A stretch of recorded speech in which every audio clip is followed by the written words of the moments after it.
Hey guys, just wanted to make another video. I did the mirror flip on my Rebel 500. Um, I just installed it as soon as I got them pretty much, and I didn't record a video, but I still wanted to go over it and tell you how I put them on. It's pretty simple. There is something you'll need to know about it if you get this exact kit, which I will put this kit in the description. Um, so... And I'll put a picture in the video of how it looks outside.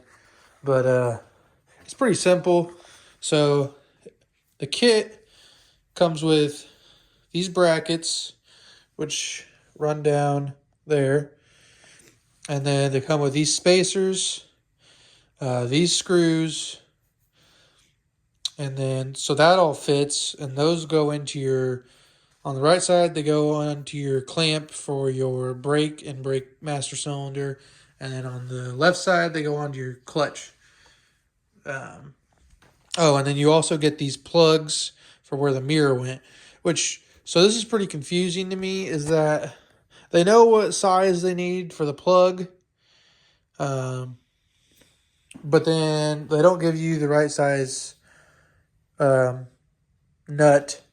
Not locking nut for your mirror, which doesn't make any sense because it's the same thread. But the ones that they send you, let me bring this down here.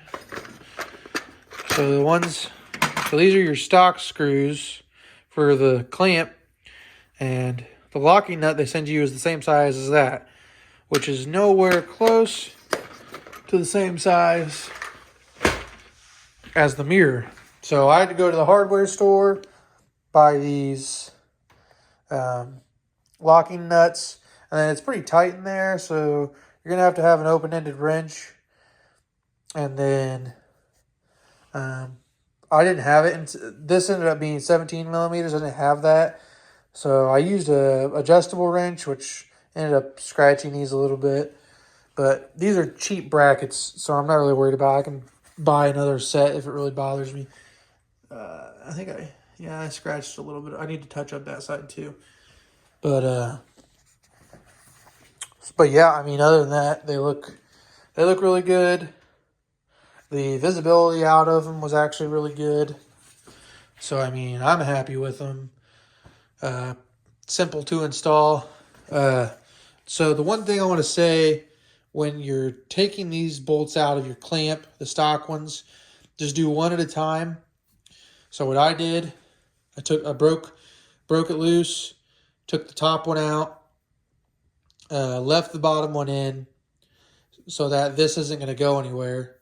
And then, so you put the bolt through and then put the spacer over it, and it'll fit inside of this. And so put that on there, tighten down, or get it just a bit tight, not anything ridiculous, just bit finger tight basically.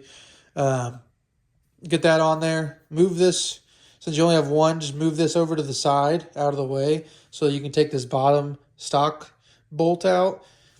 And then get your spacer, slide it in back here, slide it into the clamp, and then this will fit over it, the bracket, and then stick your new bolt through, and you'll be good to go.